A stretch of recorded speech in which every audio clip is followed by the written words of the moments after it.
En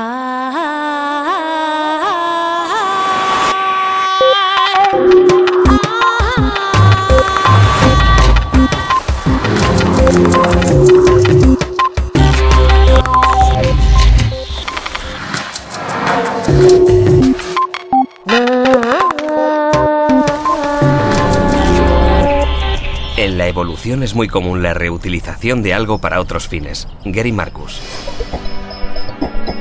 Tengamos o no fe en un Dios creador, caemos fácilmente en la tentación de creer en una evolución rigurosa y calculadora que diseña organismos aptos para la vida. Pero la realidad es muy distinta. El panorama se parece más a una enorme grúa, la evolución biológica, que escoge, en un inmenso desguace, las piezas que tiene más a mano para la construcción de nuevos seres. Nuestro cerebro y su funcionamiento no son una excepción. El psicólogo Gary Marcus defiende esta visión chapucera del cerebro, echando mano de los numerosos desarreglos e imperfecciones que su actividad nos manifiesta a diario. Eduardo Punset descubre junto a Marcus esas lagunas y algunos trucos para sufrir en menor medida las consecuencias de los apaños del cerebro.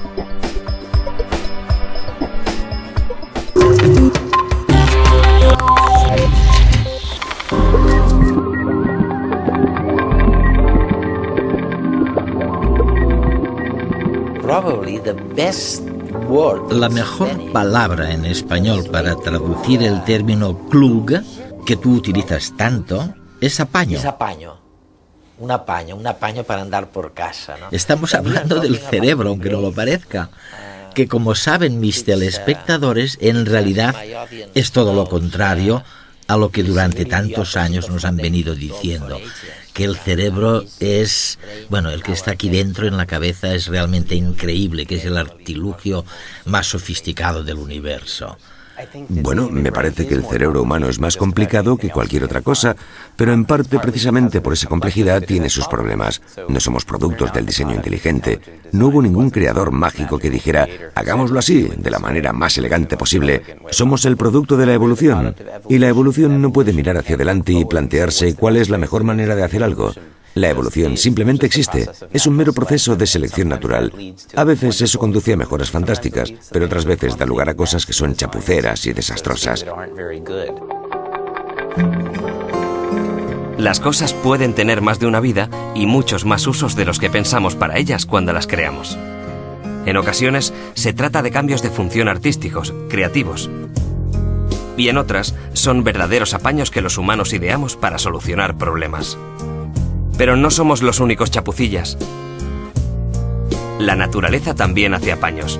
A diferencia del ser humano cuando crea, ella no parte de cero para hallar soluciones, sino que aprovecha los elementos que tiene y reutiliza recursos para ir adaptándose a los cambios. Muchas veces, esas pequeñas chapuzas funcionan a la perfección, mientras que otras presentan algún que otro problema. Fijémonos en nosotros, los seres humanos. Si le echamos un ojo a nuestra biología, nos daremos cuenta de que no somos más que un puñado de imperfecciones. Por ejemplo, nuestra piel. Delicada y sin protección alguna. Expuesta a cortes, picaduras de insectos y quemaduras del sol. Nuestro sistema visual supera a cualquier máquina. Podemos detectar un simple fotón en una habitación oscura o enfocar y desenfocar al instante. Y sin embargo, tenemos algunas limitaciones. Nuestra retina, un ejemplo sublime de evolución, es la pieza del ojo sensible a la luz. Se halla en la parte posterior del glóbulo ocular y en un punto entra en contacto con el nervio óptico. En ese lugar no hay recepción de imagen y eso hace que tengamos un punto ciego en cada ojo, que queda compensado por el trabajo conjunto de ambos. Otro de los grandes apaños de la vida es el lenguaje. La naturaleza no creó un nuevo sistema para hablar, sino que aprovechó el tubo respiratorio y lo transformó en un sistema de producción de vocales y consonantes. Para ello, la laringe descendió poco a poco. Y eso, claro, tuvo consecuencias. Somos los únicos que podemos atragantarnos. La evolución no va de ser perfectos, sino de lograr soluciones que funcionen. La naturaleza se basa en adecuación, aunque a veces el resultado sea, pues eso, un apaño. Me gusta pensar en la columna vertebral humana como un buen ejemplo de apaño. La columna nos permite andar erguidos, lo cual es fantástico, porque nos libera las manos y nos permite apuntar, utilizar herramientas. Es genial, un avance evolutivo sofisticadísimo, pero sus mecanismos de evolución dejan mucho que desear, no están bien diseñados. Pongamos por caso que existiera un creador inteligente que dijera: he construido todas estas criaturas de 4 patas, tenemos elefantes y vacas y caballos, y es apasionante, pero voy a construir ahora una criatura bípeda. ¿Cómo puedo hacerlo? Ese creador diría: pues bien, habrá que sostener el peso del cuerpo.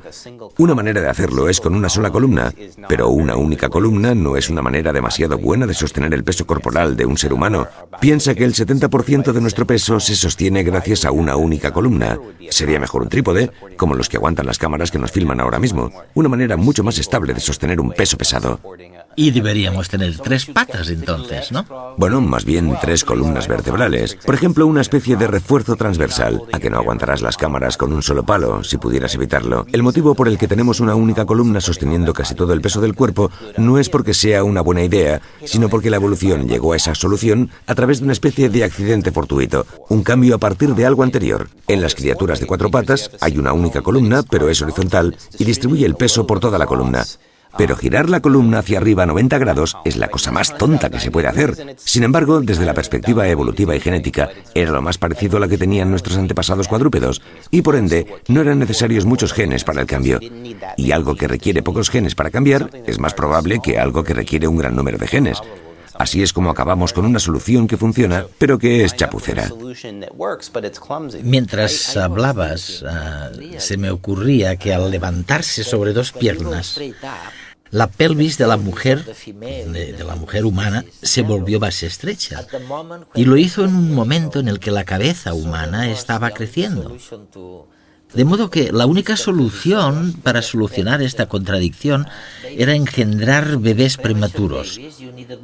Cuando los bebés nacen antes de tiempo, se necesita más de una persona para cuidarlos y, por tanto, la monogamia posiblemente tuvo una explicación. Eran necesarias 2 personas en lugar de una sola. Creo que seguimos sin conocer exactamente muchos detalles de esta historia, pero definitivamente el tamaño de la cabeza es excesivamente grande comparado con la abertura vaginal. Se trata de un diseño de lo más tosco. Por eso muchas mujeres necesitan cesáreas. Y también es cierto que los seres humanos nacen relativamente menos maduros que otras criaturas. Probablemente habría maneras de mejorar las cosas, pero la biología no puede anticiparse, y así acabamos con esta solución de pacotilla, la manera tradicional de dar a luz, que no encaja muy bien, literalmente, con el enorme tamaño del cerebro humano. La memoria ya lo sabemos, que no nos funciona. Se dice, ha habido por ahí un estudio, que perdemos casi 1 hora diaria buscando las llaves del coche, las llaves del piso, el papel que necesitamos y que de pronto no sabemos dónde hemos dejado. La memoria es tan mala a veces, es tan apaño evolutivo, que gente muy seria está considerando seriamente el prescindir de los testimonios en los juicios, porque cuando uno recuerda, no sabemos lo que recuerda.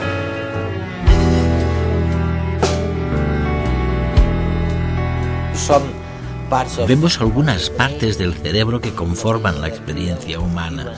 La primera de ellas es la memoria, por supuesto. Creo que la memoria es fundamental para todo lo que hacemos. Antes hablábamos del trípode y de que sería mejor sostener el cuerpo con un trípode, pues también sería mejor que nuestra memoria funcionara más como la memoria de los ordenadores. Obvio.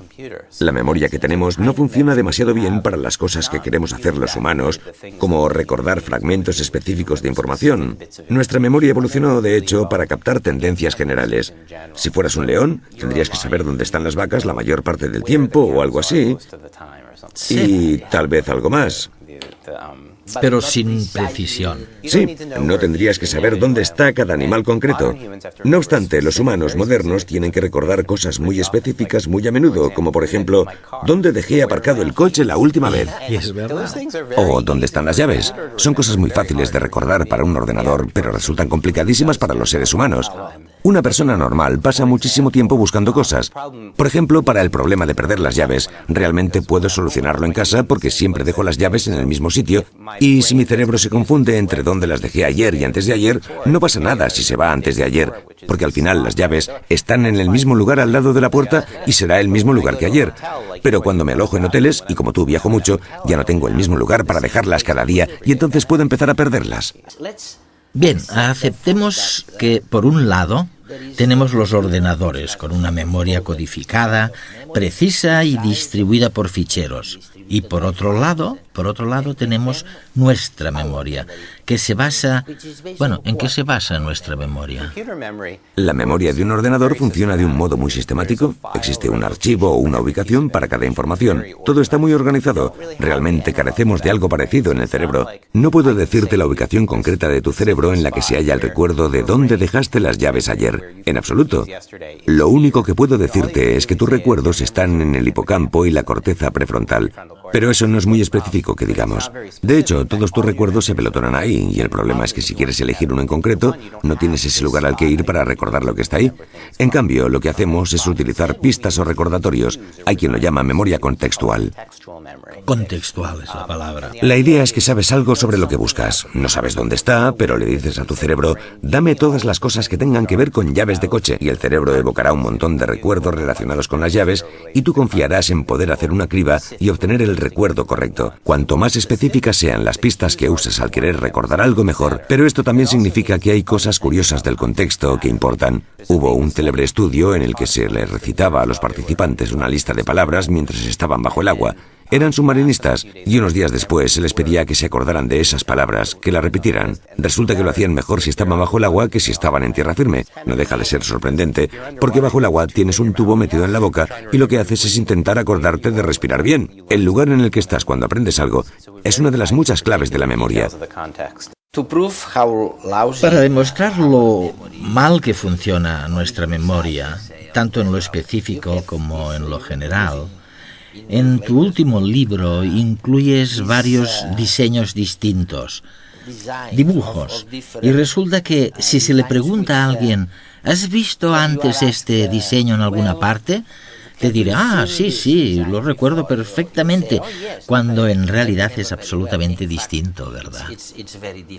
Eso es. La demostración aquí es que, ante un conjunto de cosas que comparten una especie de parecido familiar, aunque nunca hayas visto el ejemplo central de la familia, puedes llegar a pensar que sí lo has visto, porque todo se entremezcla. Esto es lo que sucede con nuestros recuerdos. Se vuelven borrosos y se entremezclan, y ya no los distinguimos. Los recuerdos antiguos con los nuevos, los recientes con los antiguos. Hay mucha interferencia. De hecho, creo que ahí radica el problema fundamental de la memoria. Atesoramos recuerdos con los que vamos hilvanando la vida. Sin ellos, seríamos individuos despojados de nuestra identidad. Nuestra memoria es como un gran baúl en el que vamos recolectando y depositando momentos, escenas, personas, palabras, olores, sentimientos. Pero el cerebro no lo hace en ningún orden determinado. No clasifica esos recuerdos para que sea más fácil encontrarlos cuando los necesitamos, en absoluto. A veces, es un poco cajón desastre. Somos capaces de reconocer a todos los que aparecen en la foto del último año del instituto, tomada hace décadas, o de recordar la colonia que usaba la vecina cuando éramos pequeños. Y sin embargo, no nos acordamos de qué desayunamos ayer o dónde hemos aparcado el coche. Y es que de todos los apaños del cuerpo humano, la memoria se lleva la palma. Por eso, lo mejor que podemos hacer es aceptar que la memoria es limitada, que es imperfecta y que resulta imposible acordarnos de todo. Pero hay algunos truquillos para evitar que nos deje tirados cuando más la necesitamos. Fijémonos, por ejemplo, en los pilotos de avión. Cada día, antes de volar, tienen que comprobar una serie de variables o acciones como el combustible o la presión. Y no pueden confiar en recordar si ese día lo han hecho o no, porque cuando una actividad se repite día tras día, confunde a nuestra memoria. Por eso, en lugar de sufrir intentando recordar si han comprobado esto o aquello, o tal vez fue ayer, siguen uno por uno los puntos de una lista. De esa forma, están seguros de no dejarse nada. Y es que las listas son muy útiles y una buena forma de suplir las faltas de la memoria. Por eso, no hay que tener reparo en hacerlas por muy obvio que nos parezca. Podemos hacer listas para cosas triviales, pero también muy importantes. Otra buena astucia es fijarnos en qué cosas nos confundimos e intentar establecer asociaciones. Si cada día nos pasamos un buen rato buscando las llaves del coche, lo mejor es que decidamos un lugar y siempre las dejemos allí. De esa manera, evitaremos perder tanto tiempo cada día. No recordamos lo que queremos recordar. Los recuerdos dependen del contexto, de la frecuencia y de su consolidación. Creemos que tenemos memoria, pero en realidad es ella quien nos tiene a nosotros.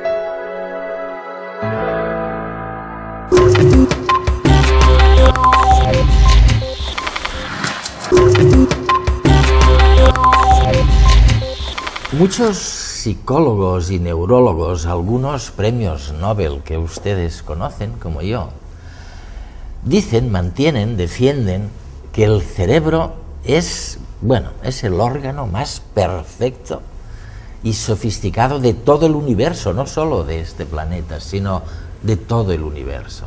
Y eso es lo que hemos pensado hasta hoy.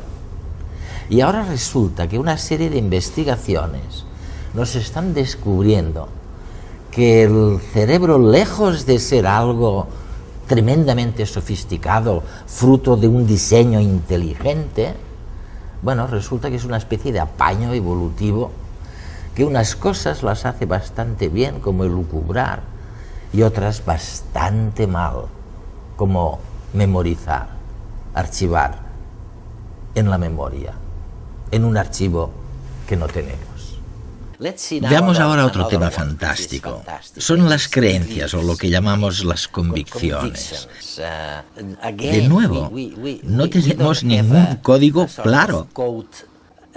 Me parece recordar que pones el ejemplo de un dentífrico, como Colgate. Dices que cuando alguien va a una tienda y compra una marca así, se pregunta, ¿la compra simplemente porque lo ha oído o porque ha visto un estudio muy serio que demostraba que era la mejor?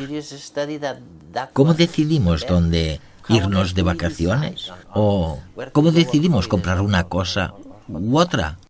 Nos gustaría ser racionales, pero si fuéramos realmente racionales, para cada cosa que creemos, sabríamos la razón por la que lo creemos, las pruebas que nos han llevado a esa creencia, pero resulta que rápidamente perdemos de vista la razón por la que creemos las cosas. Simplemente sabemos que lo creemos, no el por qué. Supongo que con el ejemplo del dentífrico realmente no recuerdas por qué te gusta Colgate en lugar de licor del Polo o viceversa. Simplemente te gusta y no estás muy seguro de si es porque comparaste las dos marcas y una era mejor, o quizá fue un anuncio que te influyó sutilmente. Por lo general no sabemos de dónde proceden nuestras creencias y esto supone un problema, porque cuando intentamos evaluarlas desconocemos las pruebas subyacentes y somos influenciables de muchas maneras. Por ejemplo, hay algo que se conoce como el sesgo de confirmación, que es cuando alguien tiene una creencia y solamente presta atención a las cosas que concuerdan con esa creencia, pero hace caso omiso de las que no.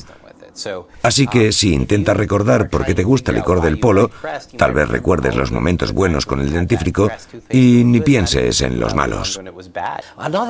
Otra cosa que mencionas, Gary, que me parece también fascinante, es lo que denominas, creo, el efecto halo. Así, el efecto halo. ¿Qué quieres decir exactamente? Por eso existe el tópico de que todos los cantantes son guapos. Si alguien destaca en una dimensión, automáticamente asumimos que destaca en todas las dimensiones. De hecho, hace una semana se dio el caso de una mujer en Gran Bretaña, Susan Boyle, que no era demasiado atractiva, pero que cantaba muy bien, y la gente se quedó pasmada. Están acostumbrados a ver a personas atractivas que cantan bien y creen que existe una especie de conexión automática entre ambas cosas. Por supuesto que no existe. El aspecto es independiente de lo bien que cante uno. Pero las personas seleccionadas como músicos suelen ser los que son atractivos y además cantan bien.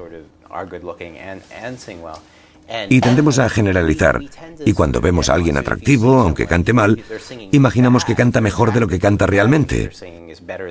De eso trata aproximadamente el efecto halo. ¿Que tú llamas o podrías llamar contaminación mental? Es un ejemplo de contaminación mental. También es un ejemplo de memoria nuevamente. Porque nuestra memoria se confunde, se mezclan los distintos recuerdos. A la gente le resulta difícil separar la información. Mi ejemplo favorito fue un experimento en el que se le mostraba a la gente una fotografía, ya fuera de un niño monísimo o de uno más bien feucho, y luego se les decía: este niño hace un rato le ha lanzado una bola de nieve con una roca dentro a otro niño. ¿Qué opinas del pequeño Jaimito que ha arrojado la bola de nieve con la roca? Y si Jaimito era un callo, la gente decía: madre de Dios, este niño es un delincuente juvenil. Deberíais mandarle a una cárcel para niños o algo así. ¿Cómo demonios puede alguien lanzar una bola de nieve con una roca dentro a otro crío? En cambio, si el niño era guapo, la respuesta era: vaya, pobrecito Jaimito, seguro que ha tenido un mal día. Por tanto, nuestra valoración de alguien varía mucho en función, por ejemplo, de si es atractivo o no. Nos acercamos ahora a un tercer campo fundamental para la experiencia humana, que es la elección, el elegir. Y sobre ello hablas un poquito. Y cuando hablas de la elección, hay un concepto muy interesante que denominas elección con costes irrecuperables. ¿Puedes explicarnos esto? ¿Costes irrecuperables? El coste irrecuperable es la idea de que a veces tomamos decisiones preocupados por el dinero que ya hemos invertido o por el tiempo que le hemos dedicado a un proyecto, en lugar de pensar en lo que deberíamos hacer a partir de ese momento. Hubo un estudio famoso sobre esto. Vas al teatro y la entrada te cuesta 30 euros. Pero cuando llegas a la puerta descubres que has perdido la entrada. Probablemente no puedas soportar gastarte otros 30 euros para entrar. Sin embargo, en realidad, lo que deberías preguntarte no es cuánto dinero has gastado ya, sino: si me gasto otros 30 euros, ¿obtendré 30 euros de placer? En realidad, no debería importarte que ya te hayas gastado ese dinero. Lo que importa es la opción que tienes ante ti: gastarte 30 euros para pasarlo bien o no. Pero nadie, y yo me incluyo, puede abstraerse del hecho de que han perdido la entrada. Así que... Y deciden no ir al teatro. Probablemente no vayan, aunque seguramente estarían mejor si se gastaran otros 30 euros. Nuestra historia en realidad no importa. La historia emocional, personal y la inversión anterior empañan nuestra decisión. Cuando escribí el libro pensé mucho sobre la guerra de Irak. Los Estados Unidos, creo, se han quedado allí mucho tiempo. De hecho, siguen allí en el momento de esta filmación. Y podríamos pensar en eso como un ejemplo de coste irrecuperable, porque tal vez lo mejor no sea continuar con eso. Pero cuando alguien ha invertido mucho en una opción determinada, quiere en cierto modo defenderla, aunque no sea necesariamente la mejor opción en ese momento. Realmente no hay mucha racionalidad en esta manera irracional. Sí que hay un poco. Hay cierta racionalidad. No quiero decir que no haya ninguna, pero estamos enormemente influenciados por la memoria. Un ejemplo ilustrativo de esto es que en Estados Unidos existe algo llamado impuesto de sucesión. El impuesto de sucesión es algo que tienes que pagar si heredas dinero de parientes muy ricos. La mayoría de estadounidenses creían que era perfectamente razonable porque hablamos de alguien que recibe unos ingresos procedentes de una herencia y debe pagar impuestos sobre eso. Y además, solamente se aplicaba a la gente muy rica.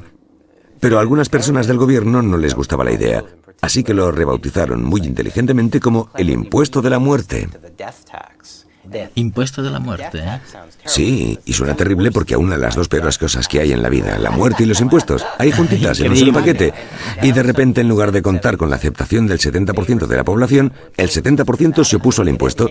Hubo un cambio político radical, simplemente cambiando el nombre. No piensan en ello igual que en el impuesto de sucesión, aunque sea exactamente lo mismo. He aquí un ejemplo de que la memoria y lo que evoca la mente simplemente por las palabras y no por los conceptos subyacentes influye terriblemente en las decisiones que toma la gente.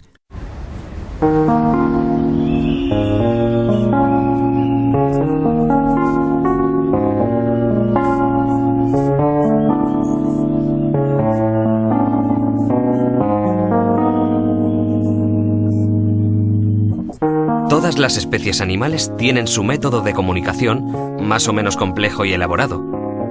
Algunos animales son capaces de decir muchas cosas, pero todas ellas suelen ser muy básicas. Y tienen un vocabulario seguramente reducido a pocos conceptos. En cambio, los seres humanos somos los únicos capaces de inventarnos palabras nuevas, como Internet, iPod, GPS. Hemos desarrollado la habilidad de hablar, de comunicar sentimientos, pensamientos complejos o experiencias que no están pasando ni aquí ni ahora.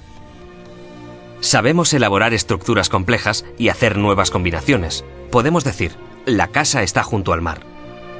Y entonces, complicar la frase más y más y más. Pero a pesar de la complejidad de que es capaz nuestro lenguaje, lo cierto es que está plagado de imperfecciones. Desde la forma como pronunciamos las palabras hasta la manera de construir las frases, llenas de ambigüedades que acaban provocando malentendidos.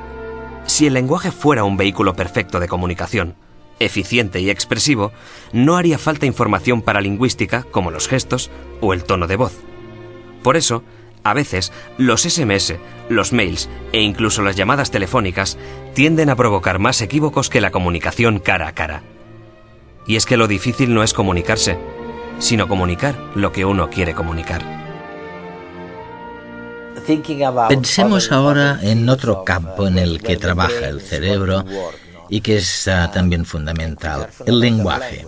En el mundo de habla hispana tenemos incluso eslóganes electorales que dicen cosas parecidas a hablando la gente se entiende. Es un lema electoral. Y parece lógico en principio, pero llegas tú y dices, y comparto tu opinión, que eso no siempre es así, en absoluto. Vamos, que el lenguaje es muy confuso, es ambivalente. Es que a veces muchos cometen el mismo error con el lenguaje que con el cerebro en general. Dicen, nuestro lenguaje es mucho más sofisticado que cualquier otro lenguaje animal, así que tiene que ser lo mejor que pueda uno imaginar. Por supuesto, el argumento hace aguas. Las lenguas no se inventaron, sino que evolucionaron por casualidad y accidente. En inglés, por ejemplo, y creo que en español sucede algo parecido, puedes decir, el espía disparó al poli con el revólver y todo el mundo cree que ha entendido lo que quieres decir. Pero en realidad puedes querer decir dos cosas distintas y la mayor parte de las veces la gente ni siquiera se percata de que podrías querer decir las dos cosas distintas. Tal vez ni siquiera sepa cuáles son. ¿Y cuáles son las dos cosas distintas? Las dos interpretaciones distintas son las siguientes. Por un lado, podría ser que un espía tuviera un revólver y que lo utilizara para disparar a un policía. Pero por otro lado, tal vez había varios policías, uno con una porra, otro con un revólver, y el tipo, el espía, decidiera disparar primero al policía que llevaba el revólver y ocuparse luego del de la porra. De hecho, lo que sucede en esta frase es ambiguo. Y muchas frases son ambiguas, y la mayor parte de las veces ni nos damos cuenta. Deducimos lo que la otra persona quiere decir porque el contexto está relativamente claro. Pero a veces no entendemos lo que piensan los demás ni lo que están diciendo. Creemos que lo entendemos, pero en realidad no lo hacemos. La gente sobrevalora su capacidad de comprensión. Muchos creen comunicarse mejor de lo que lo hacen en realidad. Hace falta mucha habilidad para ser claro de un modo sistemático, y algunas de estas cosas se podrían haber evitado si alguien hubiera inventado el lenguaje. Para la frase el espía disparó al poli con el revólver, se podría haber solucionado fácilmente la ambigüedad como se hace en matemáticas, es decir, con paréntesis, porque 8 por 4 más 2 es 34, pero 8 por 4 más 2 equivale a 8 por 6, es decir, 48. Por tanto, las respuestas cambian en función de dónde estén los paréntesis. Se podrían agrupar las palabras o utilizar un equivalente para ello. Las lenguas humanas no lo hacen, y creo que la estructura de nuestra memoria es tal que no seguiríamos el hilo de los paréntesis si estuvieran ahí. Si tuviéramos un sistema de memoria mejor, podríamos tener un sistema lingüístico mejor, pero no lo tenemos.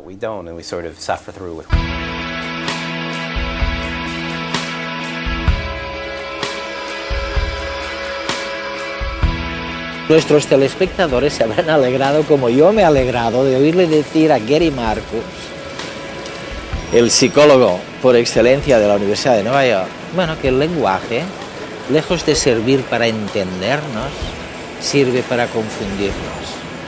Es fabuloso descubrir de pronto que el lenguaje es lo que es. O sea, el lenguaje es un añadido que le hicimos al sistema digestivo y no es en modo alguno algo que habíamos diseñado para comunicar con los demás. El lenguaje es un desastre a la hora de comunicar a una gente con otra gente. Realmente lo que estábamos explorando es si efectivamente el cerebro era como creíamos, el artilugio más rico, más sofisticado, ya no del planeta, sino del universo, o si por el contrario era un apaño evolutivo, un arreglito para andar por casa.